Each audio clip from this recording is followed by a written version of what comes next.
If you want to know something about yourself, sit on your bed one night and say, what's one thing I'm doing wrong, that I know I'm doing wrong, that I could fix, that I would fix? You meditate on that, you'll get an answer. And it won't be one you want, but it'll be the necessary one. When you're trapped, some of it's your own inadequacy. What you can do to begin with is every bloody thing you possibly can do to put yourself in the most virtuous and powerful negotiating position possible. Wherever I go in the world, people come up to me and they often have a pretty rough story to relate. It's an awful thing because you see, even in the revelation of their triumph, the initial depth of their despair. So I wouldn't change that, but it's not nothing. It's certainly not just happiness. It's better than happiness, but it's almost unbearable.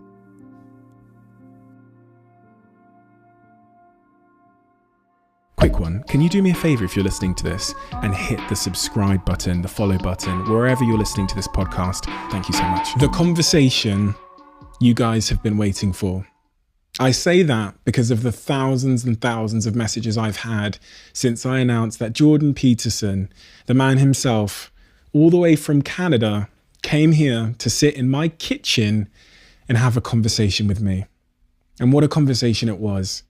One of the most moving moments in the history of this podcast takes place in this conversation.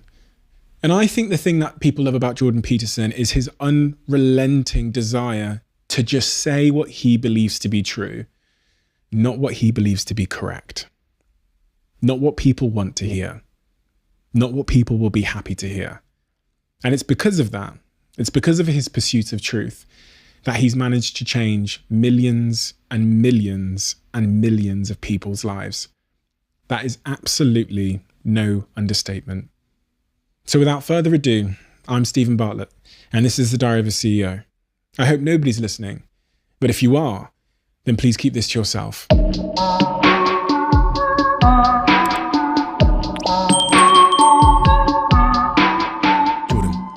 First, I feel like I owe you a debt of gratitude, and I want to say thank you for the impact you've had on my life. And I'll point at the specific impact you've had on my life. And you asked me before we started recording why this podcast had been successful. One of the reasons is actually something I've gained from reading and listening to your work, and that's this real commitment to trying to be your true self and trying to be your truth. This podcast wouldn't be successful, and I wouldn't have been successful in terms of pursuing myself had I not understood the importance of truth across all facets of life and in my relationships, which was a real pivotal thing for me. And that's thanks to So what's your work. changed in your relationships as a consequence of that? So I believe it's really difficult to truly connect with someone if you're not speaking and being your truth. And I wasn't. I think I was wearing a mask in my relationships in the context of I didn't express how I was thinking and feeling. I was trying to be who I thought my partner wanted me to be. And at the point when I let down the mask and I started speaking my truth, actually, as I was departing from the relationship got stronger than ever before. And it was like we were never actually connected until I was being true with her, with my feelings, with what I wanted, with my life. And since then, I would categorize my relationship as being the strongest thing I've ever seen in terms of a romantic connection with someone. And so when you were starting to talk in your relationship in a more truthful manner, what did that mean that you had to admit? I mean, you just said that part of it was a disconnect between who you were trying to be and who you really were. So that's a persona issue, right? So you think maybe, and everyone has this proclivity to some degree, is they're deeply self-conscious and uncertain. And so instead of allowing the person they're with to connect with that underlying uncertainty and inadequacy, they act out a persona. Yeah. And then the problem is that, well, perhaps the person falls in love with that persona, but there's no real connection there. It's an artifice. And, having said that, one of the things that Carl Jung, the great psychotherapist, said about a persona is, don't be thinking that you're better off if you never formed one. So for Jung, it was a voyage from, say, undifferentiated self in infancy and so forth, through persona to authenticity. because you have to act out your ideals to some degree, right? And you also have to formulate a avatar of yourself in some sense that's a mediator between you and other people in casual social encounters. Like, you don't want to walk into the bank and have the teller tell you about his or her day when you say, "How are you doing?" Right? I mean, now and then that can happen, but generally it's too much intimacy too quickly. And so you need this functional shell. But the problem arises when that functional shell is all that there is. And then the real person underneath is just desperate and unhappy because nothing of what's being acted out reflects a true underlying reality. What is the consequence, the long-term consequence of acting? So many people, especially because of the world I live in Instagram and social media, we kind of build out these personas, and then we almost follow the implicit instructions that come with those personas. Well, that's the problem right there, is that, that I'm trying to get a hold of the Disney people at the moment because I want to do a lecture series on Pinocchio, because I think Pinocchio is a brilliant work of art. And if you're a puppet and an actor, and Pinocchio is both at times in that movie, both a puppet and an actor. So why an actor? Like, why is there something wrong with being an actor? Well, the first question is, well, who sets your role? And then the second question is, who's pulling your strings? So you've put on this front that is there to make you popular and sexy and desirable and to mask from yourself your own inadequacies. But that's a role. Well, who wrote it? And for what purpose? And so Jung said, for example, that we all acted out a myth, and whether we knew it or not. And, maybe you're acting out a tragedy. Maybe you're acting out Narcissus. You don't know, because you've put that on yourself in an attempt, in some ways, to deliver to people what they want, or more accurately, to look as though you're delivering to people what they want. And it's not nothing to do that, right? Because at least you're attempting, in some sense, to adapt to the social world. Someone who's really infantile and dependent, someone who's never left home, part of their problem is that they haven't crafted a persona. So you don't want to denigrate it entirely, but it's no substitute for the real thing. And it turns out that not only is what we want from each other the real thing, but that's also the adventure of your life. And so if you aren't truthful, and that means, unfortunately, especially at the beginning, when you start to be truthful, it means deeply coming to terms with your inadequacies in humility. So it's very painful. Without that, you don't have the adventure of your life. You have the role that you've acquiesced to. And that'll take all the meaning out of your life. The adventure of your life. You say, imagine who you could be, and then aim single-mindedly at that. Mm-hmm. I encounter these young people who appear to know who they could be, or they've imagined who they could be, but for whatever reason, they seem to choose the certain misery of their current situation, the job that's sucking their soul out, or that relationship, over the uncertainty they'll encounter as they go on the adventure of their life. So what would I say to these young people who always say to me, Steve, I want to do this, but you can see them stifled by fear, because it's like... Yeah, well, it's like, make a plan, man. So when I was doing my clinical work, which I did a lot of career work with my clients, both at a beginner level, I would say, like really a beginner level, with people who had no employment whatsoever, no history of employment, who were undereducated and who lacked every skill you could possibly imagine. So these were people who were really in dire straits, up to people who were operating at the top of their profession, but who could still strategize forward. And so, for example, let's say you're at a dead end in your job. Okay, so I don't find my work meaningful. All right, so that's a problem statement. It's like, well, why not? I find the work I do repetitive and boring and without spirit. I have a bad relationship or a neutral relationship with my boss who doesn't know who I am. I have problems with coworkers. All of that needs to be differentiated, right, and analyzed in detail. So we might say, for example, let's say you believe that you're undervalued at work, and maybe you are. What you need to do is you have something to say, and we would have to figure out what it is that you have to say. But it would be some variant of, I'm bringing more value to the table than I'm being compensated for, and that's demoralizing me, And it's also not good for you being my boss, because if I'm actually more valuable than is being recognized, then the fact that you're not valuing me properly means that I will become demoralized, I won't work properly, and you won't get the best out of me.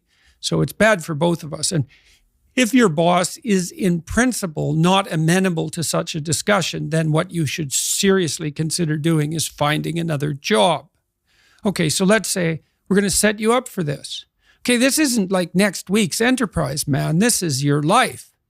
So the first thing I would ask is, well, do you have your resume or CV in order? Well, I haven't typed it up for 3 years. Well, what do you think about bringing it up? Well, I'm pretty nervous about that because there's some holes in it. And, I didn't do so well in college and I'm kind of embarrassed about my resume. It's like, okay, bring it in. Let's go through it. Let's at least update it. Let's look where the holes are. Let's look at where the inadequacies are as far as you're concerned, right? This isn't my judgment. It's your judgment. Let's walk through those judgments and see if they're warranted, because maybe you're just too guilty and ashamed and self-conscious and anxious, and you're looking at your resume more critically than someone else would. And maybe there's some holes that you need to rectify. You were 2 courses away from your BA and you dropped out or something like that. Well, maybe we need 6 months to address that. And at least, even if you can't be fully educated, you could be taking some courses online. And so when you went to a new job interview and they said, what about this hole? You'd say, well, I came to terms with that 6 months ago, and in an effort to rectify it, I'm taking the following courses, and here's my plan for completion. That's a really good answer. And anyone with any sense who's interviewing will accept that as an indication that although you're not perfect, and who is, that you have a good plan and that you've thought it through. Like, that's the kind of answer that in all likelihood will cement your candidacy for the position. Okay, so now you're going to go to your boss. Well, you have to have your CV and your resume in order, and you have to be able to stand on it solidly, and which at least means that you're prepared to address the inadequacies in a credible, realistic, believable, and truthful manner. All right, now what you do is apply for like 10 jobs. You don't have to take them, but maybe you have to go to an interview or 2 or 3 or 4, and maybe there's a bunch of opportunities out there for you that you didn't even know about. And maybe someone offers you a job. And so now you can go to your boss and say, here's the situation I'm in here at work. Here's my evaluation of the problems in relationship to me. Here's what I could do for you if you gave me a 40% raise and the opportunity to progress, but I'd like to see a plan for that. And I've been looking for other opportunities before conducting this discussion, and I have some. Well, then, if your boss treats you with contempt at that point and doesn't listen, then perhaps he or she is a little more narcissistic than might be optimal, and it's time to find a new job.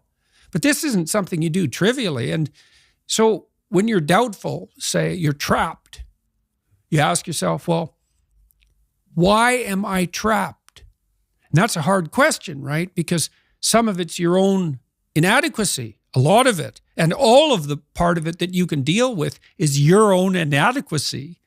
So even if it's unfair, even if you're hemmed in for any number of reasons, inappropriate, like ethnically predicated oppression, let's say, or maybe you're in a workplace that really is sexist in some fundamental sense. Well, that's not good. It's not just. It's not fair. It's not meritorious. All of those things. And maybe you shouldn't be there. But what you can do to begin with is every bloody thing you possibly can do to put yourself in the most virtuous and powerful negotiating position possible. And you have to think like a snake in some sense to do that. You got to get the details right. You have to be prepared to bite, and you have to have your eyes on the prize, so to speak. And people aren't taught this sort of thing ever, really. They're not taught how to negotiate. They're not taught how to goal set. They're not taught how to conceptualize appropriate success in some broad sense. In some sense, that's what the humanities are supposed to teach people. So, on that point of understanding my inadequacies or someone's inadequacies, I really believe that it's really difficult to undergo self-development if you don't have self-awareness. And I was really trying to understand from your writings how someone is to build their self-awareness. It's almost like the unknown unknown. If you don't have it, how do you build the thing? Well, I know a good exercise for that. It's like a prayer in some sense. In fact, I would say it's proper prayer. If you want to know something about yourself, sit on your bed one night and say to yourself, you got to mean this. Like, you got to be desperate. This is no game, this. It's like, my life is not everything I want it to be, and perhaps it's not everything that I need it to be. And by need, I mean my life is so unbearable that the suffering that's attendant upon that is make me nihilistic, cynical, bitter, resentful, homicidal, genocidal, unable to have a good relationship, prone to punish people for their virtues because of my jealousy, driving the proclivity to see evil everywhere except within my own heart. Like, these are problems, man. And you ask yourself, you sit on the bed and say, okay, man, I'm ready to learn something. Like, what's one thing I'm doing wrong that I know I'm doing wrong, that I could fix, that I would fix? It's like, you meditate on that, you'll get an answer. And it won't be one you want, but it'll be the necessary one, and it's often something that will point you to small things. So Carl Jung said, people in the modern world don't see God because they don't look low enough. And so imagine you're in your messy bedroom, and you're sitting on the edge of the bed trying to have an honest dialogue with yourself. And the little voice says, it's pretty disgusting in here. And you think, well, I'm way above such trivial niceties as organizing my room. It's like, well, that's pride. That's arrogance.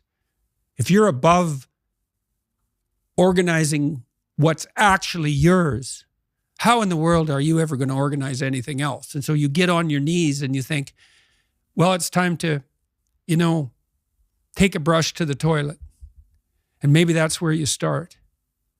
And that works. Like, that works. You start making those micro improvements, like real micro improvements, real on the ground, actual micro improvements to things that are wrong, you'll improve unbelievably rapidly. What you're talking about there sounds to me a lot like an overdose of arrogance and also the need for humility. Do you think the Western world suffers from arrogance because of our relative privilege and luxury that we kind of overlook? Of course. Well, that's a temptation, right? I mean, when the radical lefty types go after people for their unearned privilege, they have a point. Now, the point is, the existentialists called it thrownness, which is that's a Heideggerian term. And thrownness is the fact that we kind of experience life as if we're tossed into it, thrown into it. You're male and not female. You're Hindu and not Christian. You're tall and not short. You have an arbitrary range of talents and an arbitrary range of limitations, none of which, in some sense, you chose. It's the cards you're dealt. Now, some of those are cards of privilege. Maybe you're born intelligent. Maybe you're born symmetrical. Maybe you're born healthy. Maybe you're born into a culture where it's much easier not to be absolutely deprived. Maybe your parents are rich. And so all of that, in some sense, is unearned. Now, along with that comes a good dose of existential guilt, because at the same time, and this is true for anyone, regardless of their cultural background, the ground we walk on is soaked in the blood of historical atrocity. And so that's on you, because, people think, well, who's the Nazi? Well, it's the fascist, or who's the radical communist? It's the radical left-wing ideologue. And the fundamental truth of the matter is that's best dealt with as a spiritual matter, is the adversary is within, really, most profoundly. And so you have to take the responsibility for that historical atrocity onto yourself. I was talking to Guy Ritchie this week about his movie King Arthur. It's quite an interesting movie in many ways. And when Arthur, who could be the hero, takes the sword, he's so overcome by visions of his murderous uncle that he can't pick up the weapon. Well, think about that. Now, you have weapons at your disposal, but they've been used by your murderous uncle. How dare you wield them? And the answer is, maybe it's easy just to leave the sword on the ground because you do want to be responsible for atrocities going forward, and don't think you couldn't be, and don't think you might not enjoy it. And so the way you pay for your privilege is with your virtue. I mean that most particularly. You have these opportunities and this existential guilt. And the way you expiate that and atone is by doing your best to live the best possible life you can manage, to speak the truth, to treat people with respect, to abide by the principles of the dignity of the individual, and to put your house in order. And that's how you pay for your unearned privilege. All of us. And we all have our privileges and our curses, you know. All of us have that. That's why it's not useful to be envious of people. You know, you're a young man, you see someone drive by in a Ferrari with a blonde, and you think, my God, he's got everything. And, you know, the woman in the car is a prostitute who's got a cocaine addiction, and her life is just one catastrophe after another. And he's had to lie and cheat his way into this position, and he's afraid that everything's going to come crashing down on him, and that's what you're jealous of. And it's just not that profound. You don't want someone else's fate. Man, your fate's enough, and your adventure's enough. It's plenty. It's more than you can ever fully realize. And so that's also part of the reason that we all believe that the individual has some intrinsic dignity. It's don't be so sure that your position and your room is so damn trivial. It might be your attitude towards it that's trivial. And if you're in dire straits and dire circumstances, just look at how much opportunity you have to make things better. So, not that it's easy. You don't even want it to be easy. So... On that point of you don't want it to be easy, I've really contended with this idea of struggle and chaos in my life and the role it plays. And once upon a time, I thought I was trying to rid my life of chaos and struggle. Mm-hmm. I thought that's why I was trying to get rich and get the Ferrari and the blonde. I thought that would create a life free of struggle. But then I looked at some studies, and I heard about this thing called gold medal depression, when Olympians come back from the Olympics and they've lost orientation. And then the day when someone offered to buy my company for a nine-figure number, and it filled me with this emptiness and this dread. And I tried to understand the role that struggle would have to play for me to be a fulfilled human being for the rest of my life. The observation with regard to your company, that's a great observation. I mean, we're built to walk uphill, and when you reach the pinnacle of the hill, you want to stop and appreciate the vision, but the next thing you want is a higher hill in the distance, because it's the uphill climb that it's from the uphill climb that we derive our value. And I mean this technically. So almost all the positive emotion we feel, especially the emotion that fills us with enthusiasm, and that's to be filled with the Spirit of God, by the way, because that's what enthusiasm means. That's experienced in relationship to a goal. And so in some sense, and this is part of the religious enterprise, you want a goal that you can never attain, right? So you can always move closer to the goal that recedes as you move towards it. You think, well, that's frustrating. It's like Sisyphus pushing the rock uphill. But it's not, because as you pursue that goal, you put yourself together and your life does get better and richer and more abundant. And that's why the highest levels of virtue and goal are in some sense transcendent. You want them to be above everything you're doing so you can continually move towards something that's more sublime and better. That's what you are. You're here to live, not to sleep. And the problem with the vision of Mai Tais on the beach is that, well, first of all, that's a vision of drug-induced unconsciousness. Second, it's only going to work for about a week. Third, you're going to be a laughingstock in a month and depressed and aimless and goalless. You want a horizon of ever expanding possibility. And so it does happen to people because they've staked their soul on the attainment of an instrumental goal. And it can be a pretty high order goal. It was in your case. But then you think, well, now I'm there. Now what? Well, the answer can't be, well, I'm going to live in the lap of luxury and never have to leave what do you want to be? A giant infant with a gold bottle? You never have to do anything but lay in your back and suck. It's like, well, you see the problem with that as a conceptualization. It's no, you want to be like an active warrior moving uphill with your sword in hand. And that's dynamic, that's exciting. And that's why so many young men disappear into video games. That's all acted out in the video game.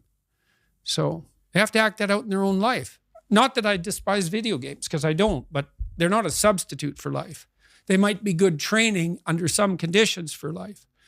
So one of the things I was also really, really keen to ask you was about the what's happened in the world over the last 2 years. One of the shifts we've seen in the business world is this move to remote working. And I hate it. And I hate it for a variety of reasons, because I feel like there's very few institutions in my life where I have a chance to meaningfully connect with people.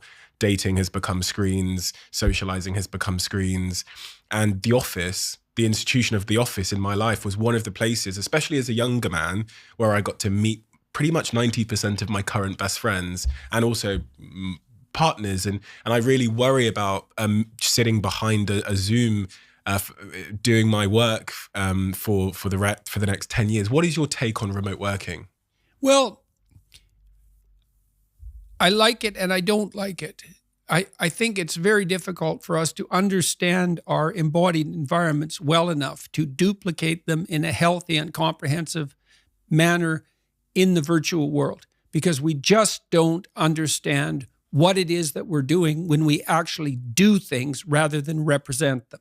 So, for example, I've thought a lot about online university. Okay, so then you could imagine, well, you can certainly imagine online lecture courses. And you could say, well, the fact that they can be delivered on a large scale very inexpensively is a virtue. You can bring the knowledge to a very large number of people at a low cost. So why not do that? And so that's half the university. And then you could say, well, imagine that you generated a system of universal tests, which is possibility. And that means you could bring accreditation to everyone at a low cost as well. And that's that. University's online. But that presumes that you know what the university is, and you don't. Because, well, here's some other things the university is. An excuse for a credible excuse that's socially sanctioned for young people who have not yet established a career goal to adopt an identity of upward striving for 4 years away from their parents while they meet a new group of friends. Like, that might be 90% of the university for all we know, because it's certainly, for me, for example, when I went to college, I left home when I was 17, and I left this small town I had grown up in. And in many ways, I left the peers that I had been associating with. Now, a couple of them came to college with me, so I had a toehold there. But I made an entirely different group of friends, and they were friends whose goals were quite radically different from the friends that I, let's say, in some sense, left behind. Well, the reformulation of my peer network might have been the most important part of the first part of my education. Now, I was fortunate at this place. It was called Grand Prairie College. I had 7 professors, 7, which is really good, who really loved to teach. And so I also learned a lot in the formal sense. But while I was doing that, I was also negotiating, well, how much partying do you actually do?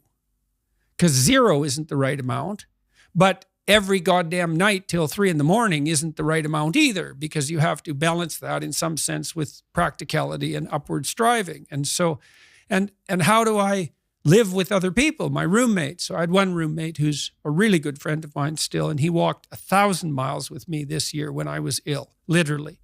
So I really liked living with him because he was a tough guy, worked in lead smelters, and he was a cowboy, and he was a tough guy, 4 years older than me, about 3 years older than me. He'd come back to school after bouncing around through these like tough working class occupations, and he had his feet on the ground in lots of ways. And I really liked him as a roommate because I'd buy some groceries and then he'd buy some groceries, or I'd make dinner and he'd make breakfast. And none of that was ever explicitly negotiated. he was just very aware of this reciprocal altruism, technically. He was very good at, we were both good at tracking our mutual obligations and fulfilling them. So we had a very peaceful relationship. I lived with him for a year and then a little bit at different times and in different places. And I learned to live with a whole variety of roommates. I had many roommates. We had a kind of a frat house in the first college I went to, and I think anywhere from 6 to 20 people lived there, depending on the week. It was ridiculous. It was way too much fun, and that was also a problem. But when I look back on that time in my life, I certainly can't reduce the educational experience to virtual classes and virtual tests. That's 10% of it, and we don't know how to replicate those environments that are so formative, especially in their everydayness, because you live with your roommates. That's a 24-hour thing. And so the problem with virtualization is that we don't understand our environments well enough to be certain that we're not excluding something vital when we concentrate only on what we think conceptually is important. Now, I meet with my son pretty regularly for a project we're working on, which is an app that will teach people to write while they write and use it. So we're quite excited about this. But I meet with him virtually once a week. And it's actually very efficient. He's on the screen. We can see our project in front of us. We can do mutual editing of some of the underlying material, educational material. There's a real place for it. And I have a cottage up north in Toronto where we've set up a studio like your studio here, although ours isn't quite as impressive. But I can have an interview and discussion with anyone, anywhere in the world, even in a foreign language. And that's like unbelievably remarkable. But that doesn't mean that we know how to virtualize reality or that we should flee into it, right? And these new technologies, they're unbelievably radical and they're very hard to master. And so we all have to be careful and try to keep our feet on the ground to some degree when we're using them. So for example, now, I've really only figured this out in the last 3 months. I get up and I do a series of exercises that my wife taught me that are based in the Kundalini yoga tradition. That's real helpful. Flexibility and breathing exercises. That reduces my anxiety during the day, I would say about 25%. And then I try to reserve some time either for writing or I'm working on a number of artistic projects. And so I'm going to do one or those for a couple hours in the morning and then maybe a walk or something with my wife and breakfast. I have breakfast during all this. And then I can turn to the sort of connected world, email and the podcasts and so forth. And so there's this balance between privacy, introverted privacy, let's say, and disconnect from everyone except for my wife, and then contemplated reconnection with the virtual world. That seems to be working out pretty well. You want to get a balance of that that's actually, to use a terrible cliche, sustainable, right? So you want to hit your projects hard, but you have to leave in that, not with entertainment, but with culture, because those are not the same thing. Entertainment is an approximation to culture. And you need to leave in that with culture. That's beauty and drama and art and all of that. And then with intimate relationships and friendships. And, well, it's very difficult to get the balance of all that correct. And it's very difficult to do that virtually. So, but I certainly wouldn't forego the technology, and neither would the rest of us. It's like people complain about their phones, but they carry them with them everywhere they go. And I'm not cynical about that. The phone, it's not a phone. God only knows what it is. But it's definitely not a phone.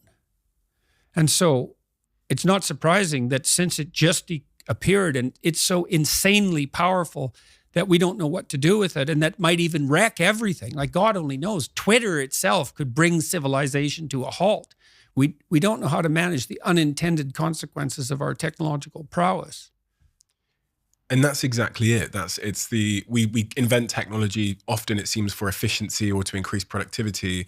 And it's almost impossible because of that ignorance to what the unintended consequences might be to predict them ahead of time. So we optimize. So essential doctrine of conservative political philosophy, right, is beware of unintended consequences. It's like, oh no, this thing will just do what I want it to do and nothing else. It's like, no, even Marx knew that wasn't true. Marx developed the concept of alienation. We get alienated from the products of our effort. That's part of the reason he didn't like factories. And fair enough, because factory work, which is repetitive, in some sense destroys our artisanal relationship with what we produce. Now, the problem with Marx's analysis is that, yeah, but it's pretty damn efficient and it lifts people out of absolute poverty really quickly. So, but that doesn't mean that, and existential philosophers after Marx developed the concept of alienation to quite a high degree. And technology does alienate us because of its artificiality and its coldness and its mechanistic nature, all of that. And well, we have to contend with that wisely. And then you ask, well, how do you contend with things wisely? And I would say, well, don't pollute your thoughts with deceit. You compromise your own wisdom. How are you going to make not intelligent decisions, wise decisions? That's why you shouldn't lie. It's like you're warping the mechanism that orients you in the world. Do you really want to do that? This is a brutal world, man. And I've seen this in my clinical practice. People whose houses are built on foundations of sand and the wind starts to blow and the floods start to rise and they are in such trouble. If you're lucky and something terrible comes your way and you're reasonably honest and your relationships are in good order, maybe you won't end up in hell. And I mean hell. I don't mean death. There's lots of situations you can get yourself in where death would be far preferable to what you're going through. So you need to be afraid of that. It's like, don't lie. In my clinical practice, in 20 years, working with every sort of person you could imagine, I never ever saw anyone get away with anything even once. So, yeah, we're all subject, not least to the judgment of our own conscience. Try to escape from that. No one can escape from that. Quick one. I can't talk about Huel enough in my life, especially right now. And it's really interesting because what we tend to see at this time of year is the first thing that goes is our diet, quickly followed by our fitness. And we see that in the data across multiple surveys. People in the fourth quarter of the year start indulging a little bit more, which is totally fine. And they start exercising a little bit less, which is totally fine. However, a really useful crutch during this period where the seasons have changed and we're starting to behave a little bit differently is making sure your fridge is stocked with things that are nutritionally complete, healthy, and that are going to be convenient for you to consume without compromising your health. And that is where, ladies and gentlemen, Huel comes in. And they now have 4 brand new flavors. They have the salted caramel flavor, absolutely love. They have the cinnamon swirl flavor, the number 1 new flavor in my opinion, which is really surprising, iced coffee caramel, and they have the strawberries and cream flavor. If you're going to try any of the new flavors, please do try the cinnamon swirl and let me know what you think. It's an absolute unexpected champion of the new flavors. Over the last 2 years, the world has gone through this pandemic. For a lot of people, this is the first time, especially for a certain generation, this is the first time they've experienced such unpredictable tectonic destabilization in their lives. Like I didn't even believe society was something that could close. I didn't believe I didn't even know there was tectonic plates under my business that could shut down my business, right? And also over the last 2 years, you've undergone some really, I don't even know what the right adjective is to use to Tectonic's not bad.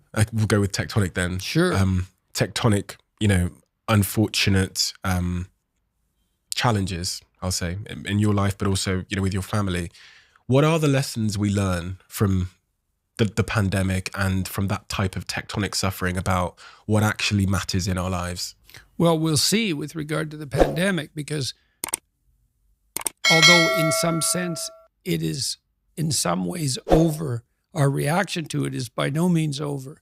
And part of the reason that we overreacted, I would say, so precipitously to it is that we were unprepared for such things in our naivety. And then we rushed to imitate a totalitarian society in the immediate aftermath of the pandemic emergence. And that's something that everybody should think about a lot. And we're not done with all that totalitarian nonsense yet. A lot of that's driven by, well, fear and naivety. I mean, 50% of Democrats in the United States believe you have a 50% chance of being hospitalized with COVID, and 25% of Republicans believe the same thing. And you can point a finger at people and laugh at their ignorance, but you should really ask, well, why is this overestimate of that magnitude, and what does that mean in relationship to policy? And I've had conversations with people advising at the highest level of government, in particularly in Canada, who've told me flat out, and they're very reliable sources, that none of the COVID policy for the last year was driven by reliance on science. It's all opinion poll. And that's really pernicious because, well, who's asking the questions, and how did they set up the answer, and who's answering, and in what emotional state? And so to what degree are we led by considerations of short-term propitiation of unwarranted fear? Well, that's no way for free people to live. It certainly won't work in the long run. We're already seeing tremendous supply chain disruptions and likely the emergence of an inflationary pressure that we haven't experienced since the 1970s in the aftermath of the oil shocks. And none of that has sorted itself out yet. I believe that we will conclude that our response to the pandemic caused more death and misery than the pandemic itself. And we have no end game in sight. Another thing I asked the people that I was speaking with is like, well, when is this over? Well, we don't know. Well, what would over look like? Well, we don't really know. And now what you see is this insistence on about a monthly basis that a new and radically different variant has emerged. And this viruses mutate all the time, but this virus particularly mutates, and there are small mutations and medium-sized mutations, numbers, let's say, and also effect, and larger scale mutations. When is that a variant? Well, how about whenever it's convenient for the pharmaceutical companies? You think, well, that's cynical. Is it now? The biggest lawsuits in the history of the American judicial system have been levied against the largest pharmaceutical companies on a regular basis for the last 20 years. And since when has it been a proposition of the political left that pharmaceutical companies necessarily have our best interests in mind? Now, I'm not particularly cynical about pharmaceutical companies. I think they have a hard job, both in terms of research and development and marketing and sales. And they're going to do what they can to market and sell. But that doesn't mean that they are now to be the arbiters of all public policy, because our politicians are too cowardly and incompetent to do anything but devolve their responsibilities to so-called experts, domain experts. Politics is not public health. That's medicine. Politics is the art of analyzing the entire situation and charting a course forward, all things considered. And for politicians to trot out the experts and say, follow the science, just means that they've abdicated their own responsibilities. And I think it's appalling. I mean, I'm not convinced that the evidence that masks work is scientifically credible. It's certainly at least doubtful. And that's just masks. I read a paper the other day suggesting that to prevent the transmission of one case of COVID, you have to lock down 1,000 people.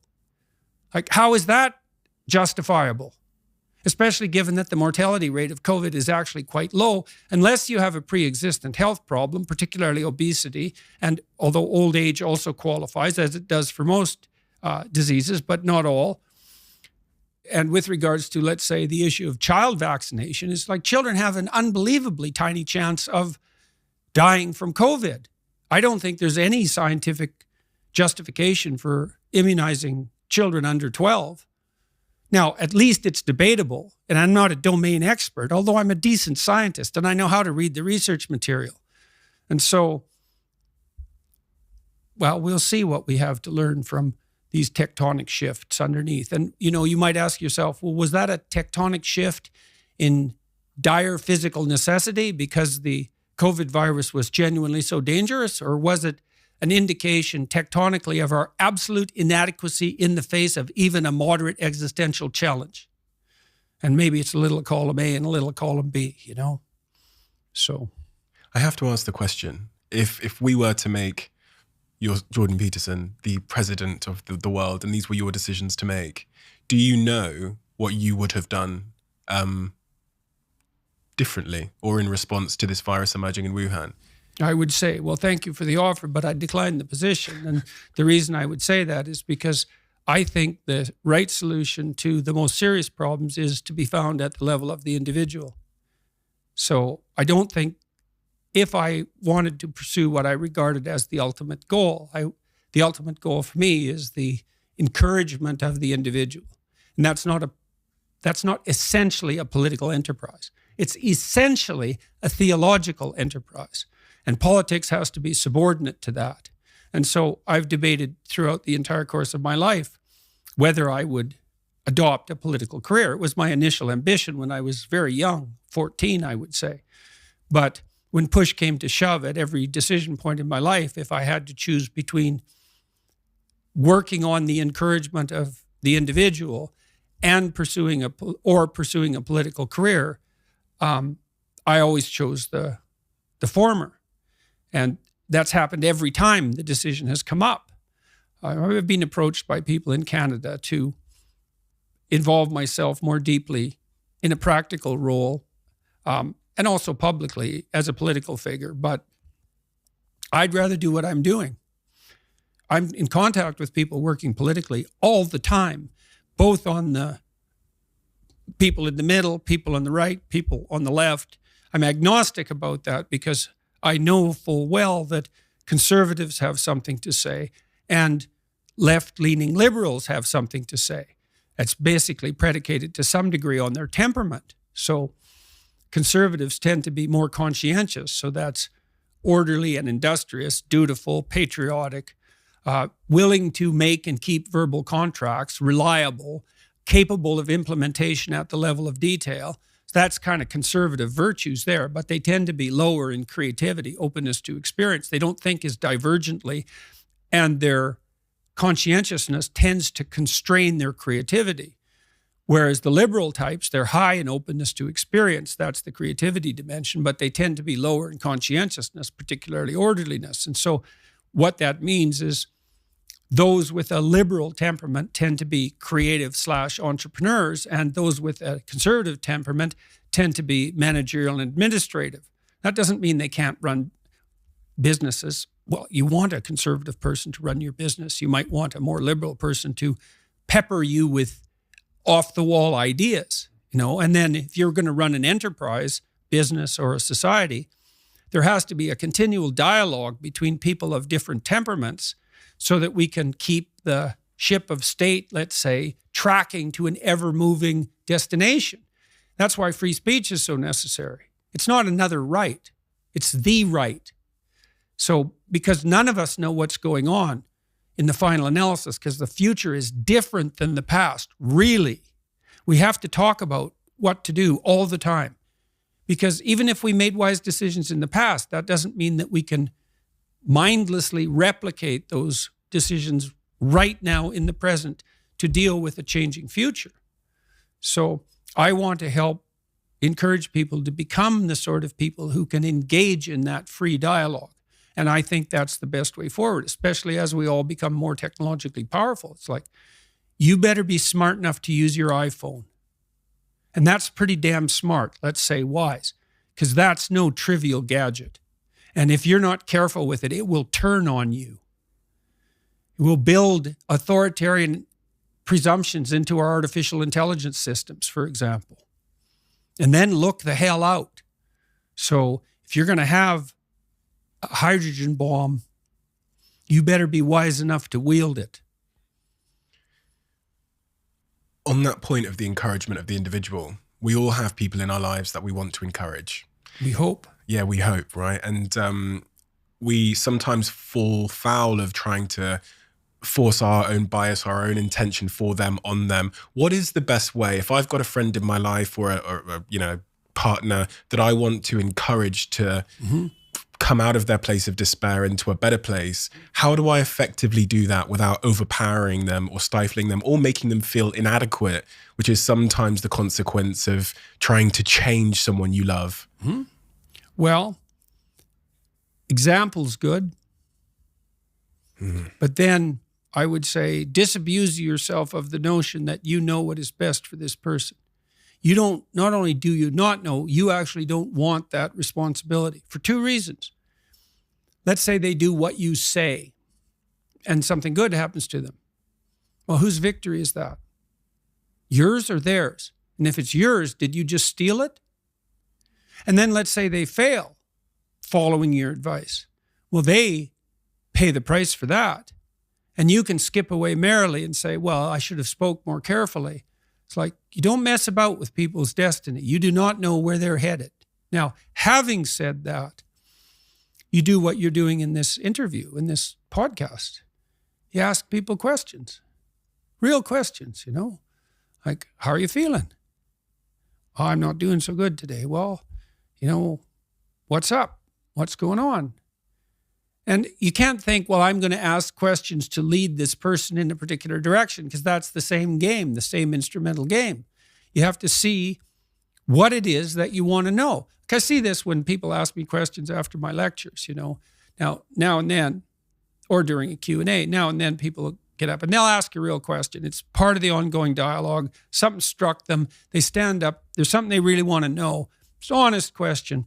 And that goes real well. But not infrequently, someone stands up with a little prepared speech that's packaged as a question. So I get this from Christian traditionalists fairly frequently.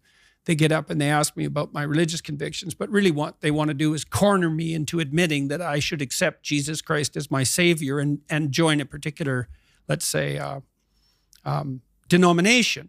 It's not a question. It's just a manipulation. And so your questions, like your statements, your questions should be honest. And if you ask people questions and you really listen, they will untangle themselves. And that's partly why people love to be attended to, Like, if I meet people on the street, I ask them their name. They're all usually flustered when they come up to me. They don't really want to interrupt me, and then they're flustered. And the first thing I do is shake their hand and ask them their name. And I listen, I'm not that good at remembering names, but I listen to it. And they know how to say their name. And so it kind of settles them down. And then it sort of marks them out as a person against the background, And then if I pay attention to them and listen, they will tell me something in like 10 seconds that I need to know. Because they have something to say, And then if you listen, people tell you what they have to say, and then you get wise because you collect all that. And so you want to help someone. Well, first of all, you would decide that you're aiming towards help, right? And that you do that in the spirit of ignorance. This is what every good clinician learns is, I don't know where you're headed. I don't know what's wrong with you. This is a hard problem, man. It's like, what's your problem? I don't know what your problem is. So let's find that out first. And then let's find out one thing you can ask people. This is actually useful in an argument with someone you love. They're upset with you. What are your preconditions for satisfaction? Now, I wouldn't state it like that. It's like, if I could give you what you wanted right now in the context of this argument, and I wasn't doing it in a manipulative way, what is it that I would have to say or do that would in principle satisfy you? And that's a hard question, And the person might say, well, I think you should apologize and about this. And, and then I will say, what words should I use? And they'll say, well, if you loved me, you'd know. And I would say, no, I'm stupid and ignorant, and I don't know what the right words are to satisfy you. So why don't you give me a hand with that, and I'll utter them inelegantly and awkwardly in a good faith demonstration of my commitment to peace. And that won't be so good because maybe it would have been better if I came up with it myself, but maybe next time I can do slightly better. And that works. It requires the person who's after you to think through the question even of whether there's anything that could be said or done that would satisfy them. And if the answer to that is no, well, probably the relationship is over. But certainly the person that they're accusing has been put in an absolutely impossible position. But usually, almost inevitably, if the person meditates on it for a bit, there is something that would satisfy them that can be negotiated, as long as they're willing to give you the opportunity to do it, stupidly and badly. So listening, man. Jimmy Carr, I talked to Jimmy Carr 2 weeks ago, the famous comedian. Yeah, it was real interesting. He said comedy is the most dialogical of the entertainment forms. And I thought, well, what do you mean by that? Because you're just, it's a monologue, right? Now, I do monologues, but I pay attention to the audience, right? I'm always talking to individual people in the audience and watching their reactions and listening to the audience as a whole. So even though it's a lecture, let's say, or a talk, I'm watching the audience and responding. So we're in a kind of dance. Well, Carr pointed out that comedians, before they hit the road, and this is virtually invariably the case, they have their new routines. So their corpus of potentially funny jokes. And then they do 200 shows in front of small audiences. And the audience either laughs or doesn't. And if you're listening, you collect all the jokes that people laugh at. If you do that 200 times, you have nothing but hilarious material. But you listened.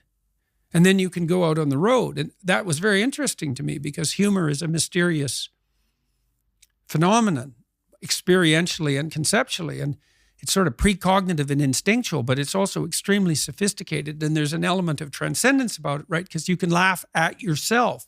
And that's in some sense the highest form of humor. And so it's so interesting that we can criticize and elevate ourselves at the same time, and that we find that intensely pleasurable. And so a good comedian collects ways to do that, shares them with the audience, and he's listening. And so if you want to help someone, the best way to help someone is not to give them advice, but to listen to them. So I had a guest actually come on this podcast before Jimmy Carr. Jimmy Carr was on 2 weeks ago, and we had a great conversation about happiness and the nature of happiness. And the guest before Jimmy Carr wrote in my diary, which is a tradition we have now where all the guests that come on write a question for the next guest. So there is a question in there for you. But the guest wrote a question which changed his life, which is, are you happy? And from reading your work and understanding your position on happiness and it not being the thing to aim for, which really struck me because I thought, I thought life was the North Star of our lives was to try and be happy. I guess my question is, I was going to ask you that question. Aim to be good and pray for happiness.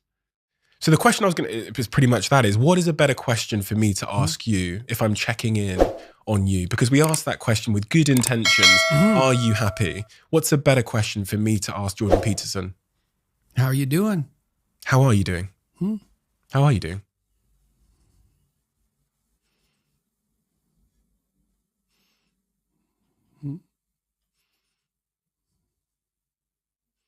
Brilliantly and terribly.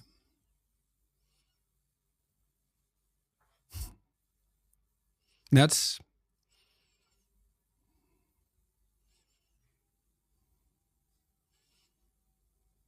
when you listen to a profound piece of music,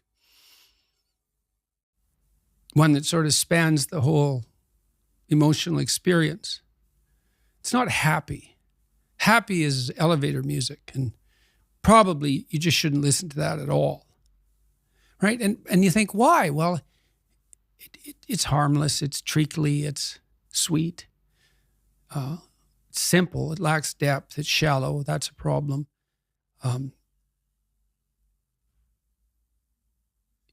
It doesn't have that deep sense of awe and horror, I would say, that is characteristic of the best of all music.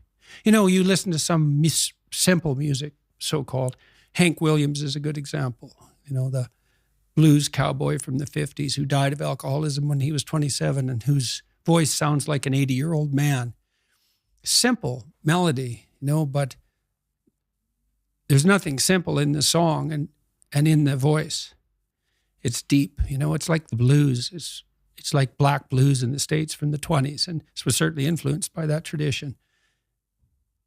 There's this admission of a deep suffering at the same time as you get the beautiful transcendence of the music. And that's meaning, that's awful in the most fundamental sense, but you need an antidote to suffering, and it has to be deep. And deep moves you tectonically, and it's not a trivial thing. But that's better than happiness. And maybe if you're lucky while you're pursuing that and while you're immersed in it, you get to be happy, and you should fall on your knees and be grateful for that when it happens. It's a gift. It really is a gift. And it comes upon you unexpectedly, your happiness, But you aim to climb uphill to the highest peak you can possibly envision. And that's better than happiness. Why did you include terribly? Well, for example, now when I go, wherever I go in the world, people come up to me and they're usually, I wouldn't say they're happy to see me. They're often in tears, and they often have a pretty rough story to relate. They were suicidal or nihilistic or homicidal or trapped, desperate, and they tell me that real fast. And then they say, I've overcome that to a large degree, and thank you for that. And you think, well, that's really something to have that happen over and over. In some ways, you might think, well, how could anything better possibly happen to you than to have people come up to you all over the world, strangers, and open themselves up like that, like they're old friends so quickly. But at the same time, it's an awful thing, because you see, even in the revelation of their triumph, the initial depth of their despair.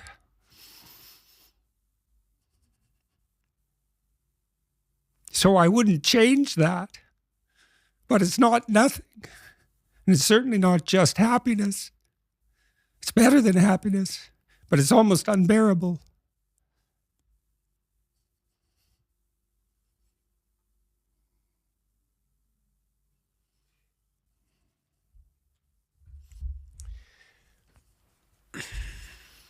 God, tears again.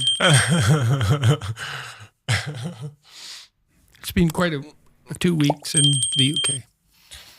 It's been amazing. It's been amazing. Such a great country, this country. It's such a profound place. And it was so wonderful to see Cambridge and Oxford and to be welcomed by the students. And I saw the queues around the block and the reaction you got. I watched the talk in Cambridge, and it was so wonderful to see, because I know that you don't do what you do for credit. That kind of seems to be the antithesis of the pursuing your truth and doing it in the cause of truth. But it was so wonderful to see someone that I know has had such a profound impact on so many be received in such a way. We have a closing tradition. Okay. One of the, I don't normally do this, but one of the really great CEOs in our country, a young guy, has built a multi-billion-dollar company, really great guy, sat here yesterday, and I actually told him for the first time who he was writing the question for, and I couldn't believe his face. Oh my God, that's the one person I want to have dinner with. This is probably the most successful young person in our country. And so he knew who he was writing the question for. So the question that the previous guest wrote is, why do you do what you do? To see what will happen. Some programs you cannot predict, right? You cannot predict how they're going to end. You have to run them. Well, I believe that truth will save the world. I believe that. So you speak truthfully, and you watch what happens, and you take your consequences, and maybe you hope and have some faith that in the final analysis, things will work out in your favor, but perhaps they will and perhaps they won't. But that's faith, eh? That's faith. Faith isn't believing in things you regard as ridiculous, sacrificing your intellect. It's a decision, Will truth, beauty, and love save the world? Well, you can find out. Thank you doesn't seem to quite cut it for the impact you've had even on me, and also for giving me your time. I know you understand the tremendous value of time. I've seen it so much in your work. So I'm going to say thank you, but I'm also going to make a commitment to do something which I think is more important, which is just to be truthful. And I think with the platform I have and the years I have ahead of me, maybe that's the greatest good that I can do to the world. So because you've come here, that's a pledge and a commitment I want to make to you as my highest form of thanks that I can give in a karmic way. Hopefully that will make the world a better place for everybody. Well, at least it will help ensure that you won't make the world a worse place. Thank you so much. Thank you. For everything. Thank you. Much A appreciated. huge honor. Thank you so much. Are you looking to make a sustainable switch in your life? As some of you will know, I'm on a bit of a sustainability journey at the moment, which means me and my team are always thinking about ways that we can make what we do here as a business, but also our individual lives more sustainable and more environmentally conscious. And that's where a brand like My Energy comes in. They are the industry leader in the sustainable energy industry in our country. And one of my favorite products from My Energy is called the Zappy, which I have in my hands here. It's simply an EV charger which allows you to charge your electric vehicle from solar or wind power, meaning that it's super user-friendly while saving you both time and money. If you want to check them out, and I suggest that you do, head to myenergy.com to find out more.